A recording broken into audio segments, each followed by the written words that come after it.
अब माँ जी कैसी हैं? बाहर से तो मुस्कुराती रहती है, लेकिन मैं जानता हूँ कि वो दिल ही दिल में काफ़ी दुखी है। रिनी, अब चारू का बिहेवियर दिन बर दिन ख़राब होता जा रहा है और उसका असर मेरे ऑफिस के काम पे पड़ने लगा है।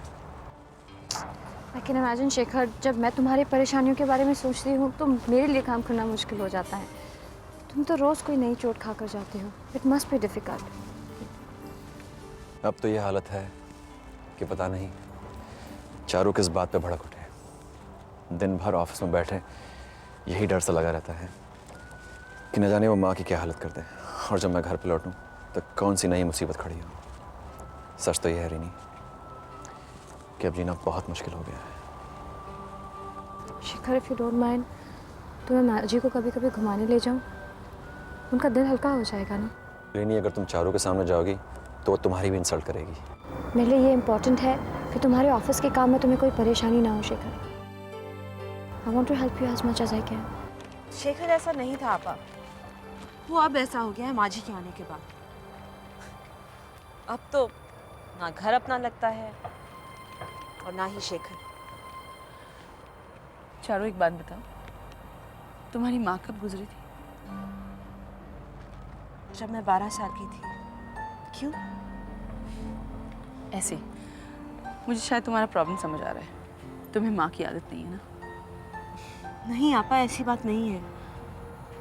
मुझे भी माँ की याद आती है, लेकिन सास कभी माँ नहीं बन सकती, क्योंकि सास हमेशा अपने बेटे की तरफदारी करेगी। गाड़ी में बैठो, गाड़ी में बात करते हैं, चलो।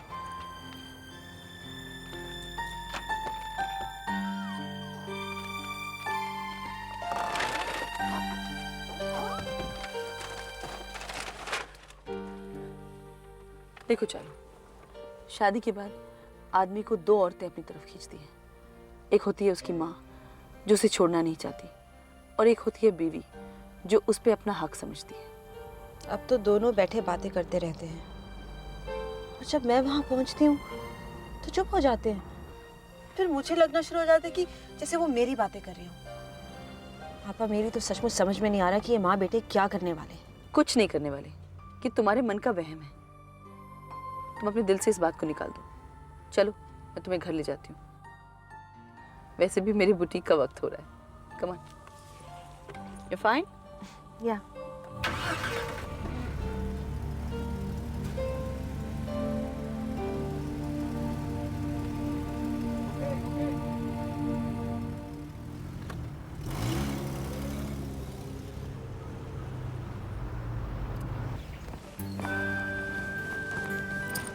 शेखर ऑफिस जा रहे हो, इसलिए रुकने के लिए नहीं कहूँगी। रिनी, किसी दिन मैं भी तुम्हारे साथ बैठकर बातें करना चाहता हूँ। तुम्हारे साथ मुझे थोड़ा सुकून मिलता है। किसी दिन मैं, तुम और माँ लंबे ड्राइव पर चलेंगे। श्योर शेखर। आपा,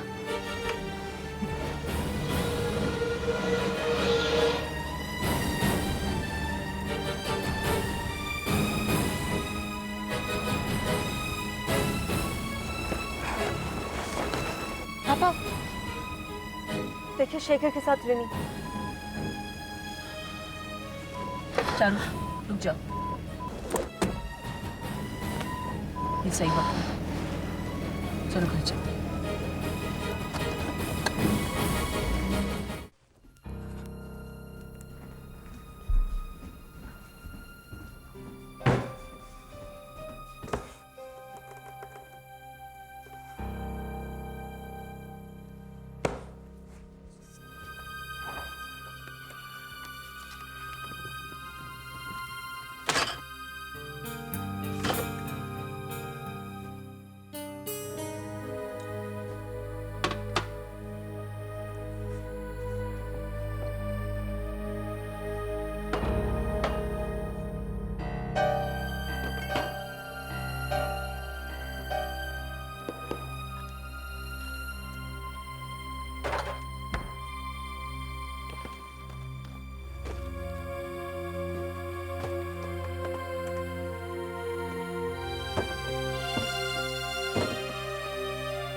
हाँ बोलो चारू।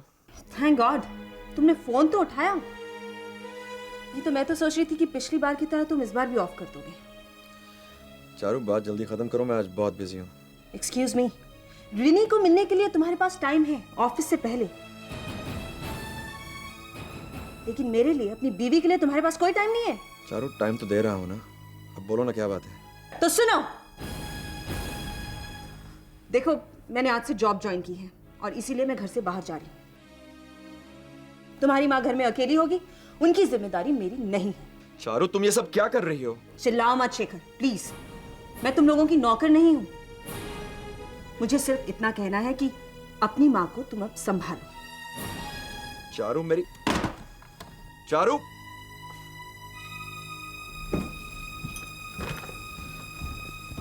कहाँ जा रही हो बहू? काम पे जा रही हूँ। अरे बहू, बहू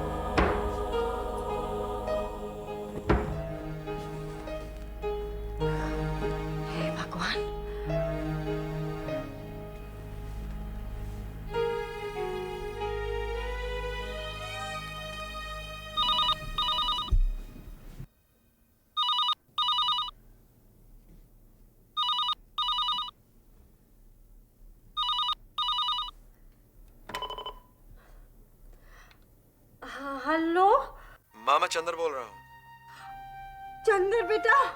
माँ तुमने कुछ खाया? अरे क्या बताऊं बेटा, सुबह से मैंने कुछ नहीं खाया और बहू है कि सब खाने का सामान बंद करके चली गई। सब्जियां तो कूड़ेदान में फेंक दी, दालें वगैरह सब अंदर बंद कर दिया और फ्रूट सब फ्रिज में रख दिए, ताला लगा दिया फ्रिज में। सुबह से इतनी भूख लग रही है, रात को भी मैंने ठीक से नहीं खाया था। मुझे तो अंग्रेजी भाषा ही नहीं आती, किससे कहूँ?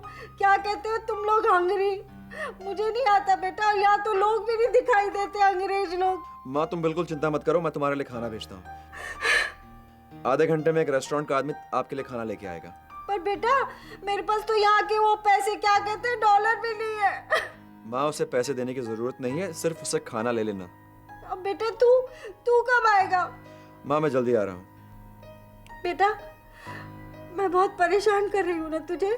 नहीं माँ, परेशानी की कोई बात नहीं, ये तो मेरा फर्ज है। बेटा तू जल्दी आ जा। हाँ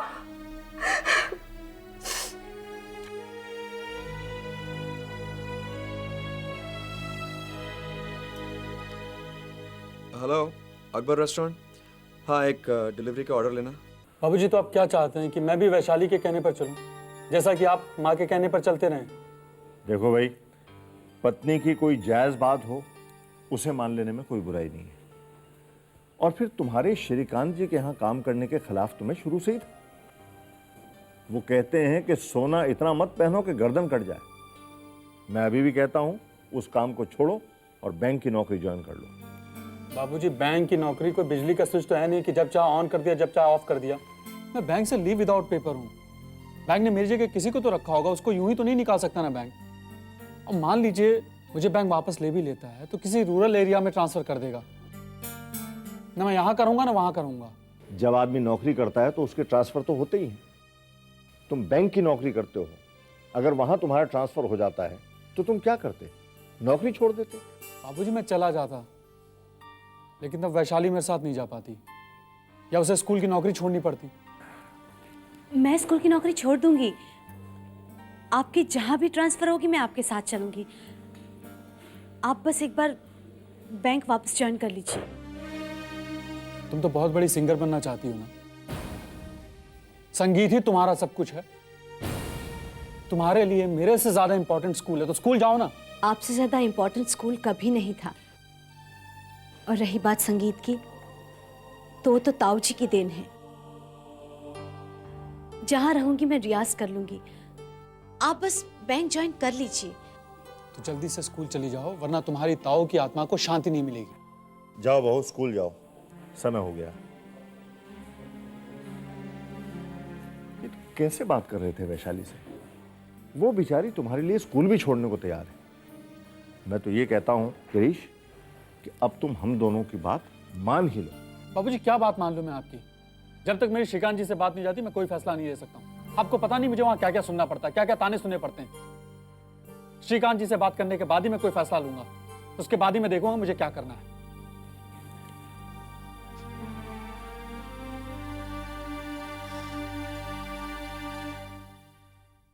माँ रीनी के साथ न जाती तो क्या करती? तुमने जो मेरी माँ के साथ किया है कोई दुश्मन के साथ नहीं करता। और शेखर, तुम जो मेरे साथ कर रहे हो ना, वो एक दुश्मन ही दुश्मन के साथ करता है। चारो, don't try to justify yourself. एक घर में रहते हैं, अरे घर में रहने का एक तरीका होता है, ये नहीं कि खाने पीने की चीजों पर ताला लगा दो और मेरी माँ भूखी प्यासी मर जाए। शेखर, मैं तो वापस आ गई थी, फिर तुम्हारी माँ रीनी के साथ क्यों गई? मैं सब समझती हूँ, सब समझती हूँ मैं। धीरे धीरे तुम रीनी को अपनी जिंदगी में ला रहे हो, और माँ जी भी यही चाहती है, तभी तो वो अमेरिका आई है। चारू, चारू, माँ को तुमने यहाँ बुलाया था, मैंने नहीं। मैंने तो एक फॉर्मेलिटी की थी शेखर, मुझे क्या मालूम था कि तुम्हारी माँ सचमुच यहाँ आ जाएगी। इसका मतलब है कि तुम्हें मेरी माँ पसंद नहीं। माँ क्या, मुझे तुम्हारा कोई भी फैमिली मेंबर पसंद नहीं है, और मैं नहीं चाहती कि तुम्हारा कोई भी यहाँ आके मेरे घर में रहे। फिर तुम्हें मैं भी अच्छा नहीं लगता हूँ। Come on Charu, speak up, बोल दो, सच कह दो।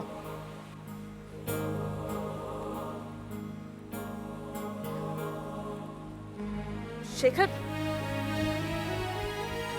Shekhar, Shekhar, come back.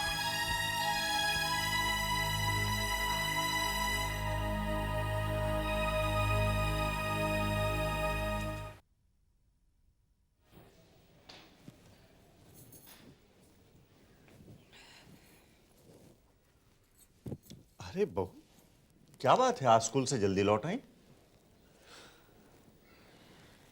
बाबूजी, मैंने नौकरी छोड़ दी। क्या? तुमने नौकरी छोड़ दी? मगर क्यों? बाबूजी, मुझे लगता है गिरीश मेरी नौकरी से खुश नहीं है। लेकिन बहू, मुझे तो ऐसा कुछ नहीं लगता। तुम्हें जरूर कोई गलतफहमी हुई है। नहीं बाबूजी, आप नहीं जानते कितने दिनों से गिरीश छोटी छोटी बात पर गुस्सा होते हैं। उनके भले की बात करो तो भी मुझी पे बरस पड़ते हैं। पता नहीं बाबूजी, हर किसी बात में न जाने कहां से मेरी नौकरी की बात ले आते हैं, मुझे ताना देने लगते हैं। उन्हें लगता है कि मैं ये नौकरी सिर्फ मेरे लिए कर रही हूं, मेरे संगीत का शौक पूरा करने के लिए, जबकि ऐसा बिल्कुल नहीं है। इसीलिए बाबूजी, मैंने नौकरी छोड़ दी। बाबूजी, मैं नहीं चाहती कि मेरी वजह से किसी को कोई प्रकार की टेंशन हो। मैं तो हमेशा उन्हें खुश देखना चाहती हूँ बाबूजी। बेटी, अगर इस किस्म की बातें तुम्हारे और गिरीश के बीच में पैदा हो रही हैं, तो मैं तुम्हारे फैसले का स्वागत करता हूं। वैसे भी तुम समझदार हो, तुम जो भी फैसला करोगी सोच समझकर ही करोगी, मैं जानता हूं। इससे शायद तुम्हारे और उसके बीच में पैदा हुई गलतफहमी दूर हो जाए, गिरीश का काम में मन लगे। नहीं, जब से उन्होंने श्रीकांत जी के वहां काम करना शुरू किया है, उनका पूरा व्यवहार ही बदल गया है। बाबूजी, जरूर कोई बात है। वो खुद वहां नौकरी करके खुश नहीं है। कुछ जरूर हुआ है बाबूजी जो हमसे छुपा रहे हैं और अंदर ही अंदर खुद घुट रहे हैं। बाबूजी, आप उनसे पूछिए ना कि क्या बात है। अगर ऐसी वैसी कोई बात है तो हमें ऐसी नौकरी की कोई जरूरत नहीं है। और ऐसी नौकरी किस काम की जिससे घर का सुख चैन छिन जाए। बहू, ये तो मैं बहुत पहले से जानता हूं। तुम चिंता ना करो, मैं गिरीश से कहूंगा कि ये काम छोड़ के अपने बैंक की नौकरी ज्वाइन करे और किसी दूसरे शहर में ट्रांसफर करा ले। तुम्हें भी अपनी सास के ताने सुनने पड़ते हैं, कम से कम गिरीश के साथ दूर रहोगी तो कुछ तो सुख पाओगी बहू। आप कैसी बात कर रहे हैं बाबूजी? आप लोगों से दूर होकर भला हम कभी सुखी नहीं हो सकते। हम जहां भी रहेंगे साथ साथ रहेंगे। लाख मुसीबतें तुम पर पड़े, लेकिन तुम अपने परिवार को कभी नहीं छोड़ोगी। ऐसी बहू तो बड़े नसीब से मिलती है बेटी।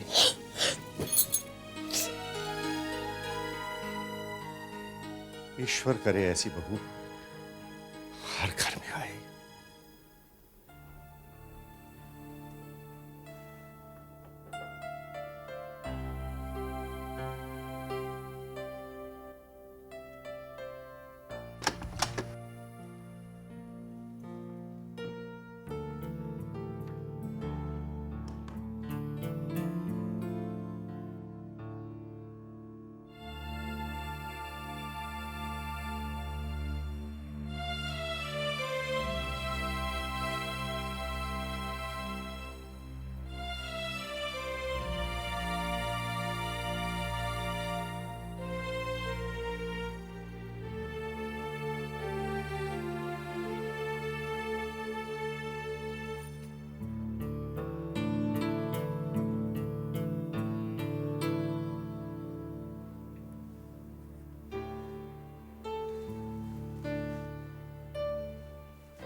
चारों मेरी फैमिली मेरे लिए बहुत इंपॉर्टेंट है, और अगर तुम मेरी फैमिली में से किसी को पसंद नहीं करती तो मुझे उससे कोई फर्क नहीं पड़ता। लेकिन मेरी माँ इस वक्त मेरे साथ है, और अगर तुम्हारे बर्ताव से उन्हें कोई तकलीफ हो then it matters to me।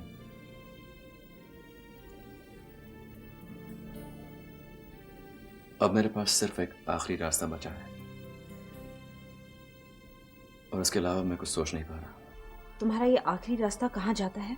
इस रास्ते पर जाने से पहले हमारे पास सोचने का थोड़ा वक्त है। जरा सोच के देखो, शायद तुम्हें रिश्ते का एहसास हो जाए, तुम इसे टूटने न दो। शेखर, शेखर, तुम हमारे रिश्ते को तोड़ने की बात कर रहे हो? डैम इट चारू, मैं अपनी माँ की बात कर रहा हूँ। मेरे पास सिर्फ एक रास्ता है कि मैं माँ को वापस इंडिया भेज दूं, और इसका यह मतलब होगा कि मैं माँ को अपनी जिंदगी से निकाल रहा हूं। मेरा और माँ का रिश्ता हमेशा हमेशा के लिए टूट जाएगा। शेखर, देखो, मैं माँ जी से नफरत नहीं करती हूँ। मुझे नफरत है तो रिनी से।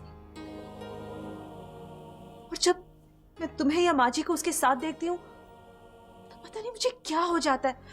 मुझे तुम लोगों पे गुस्सा आना शुरू हो जाता है। चारू, तुम रीनी से बेकार में नफरत कर रही हो।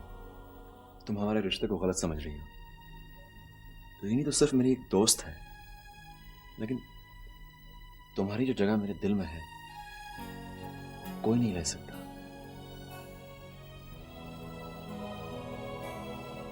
सच?